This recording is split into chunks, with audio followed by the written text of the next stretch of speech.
আজকে রাঙ্গামাটির ছাত্র সমাজ ক্ষুব্ধ হয়েছে এবং ক্ষুব্ধ হওয়ার পরে রাঙ্গামাটি জেলা ছাত্র দলের পক্ষ থেকে আমরা তাদেরকে 10 মিনিটের সময় বেঁধে দিয়েছিলাম।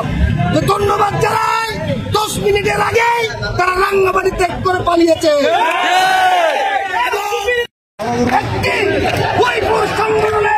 তাদের রাজনৈতিক সমাবেশ সফল করার জন্য আজকে পরীক্ষার্থীদেরকে কষ্ট দিচ্ছে এবং বিভিন্ন ছাত্রছাত্রীদের অভিভাবকরা ইতিমধ্যেই আমাদেরকে অভিযোগ করেছেন তারা পরীক্ষার শেষে তাদের কর্তব্য পৌঁছাতে পারছে না, কারণ এই সমাবেশগুলি যেগুলি হচ্ছে সেগুলি এই রাষ্ট্রীয় পদে রাষ্ট্রযন্ত্র ব্যবহার করে তারা এই সমাবেশগুলো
যাতে করে আমরা সব জনপদের সমস্যাগুলো বুঝতে পারি, স্বপ্নগুলো বুঝতে পারি, আকাঙ্ক্ষাগুলো বুঝতে পারি এবং আমাদের রাজনীতিতে যাতে সেটাই প্রতিফলিত হয়।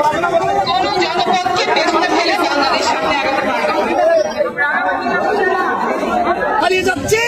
আমরা এমন অসভ্য অসৌজন্যমূলক বক্তব্য আমরা প্রত্যাহার করেছি।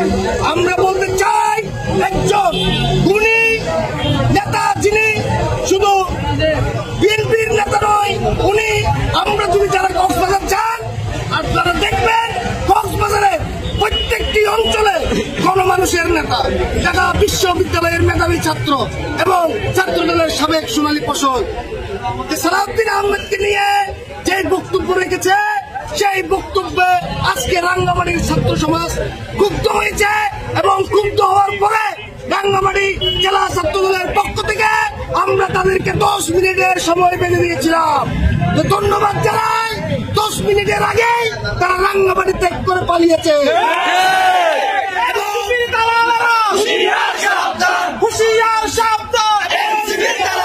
যে এনসিপির কমিটি গঠন করা হয়েছে সেই কমিটিতেও কিন্তু আওয়ামী লীগকে পদায়ন করা হয়েছে। দায়িত্বশীল যে নেতা সেই নেতা এক সময়ের দুদর আওয়ামী লীগের নেতা ছিলেন, তার কারণে আমাদের বিভিন্ন অঞ্চলে বিভিন্ন জায়গায় আমাদের দলীয় নেতা কর্মীরা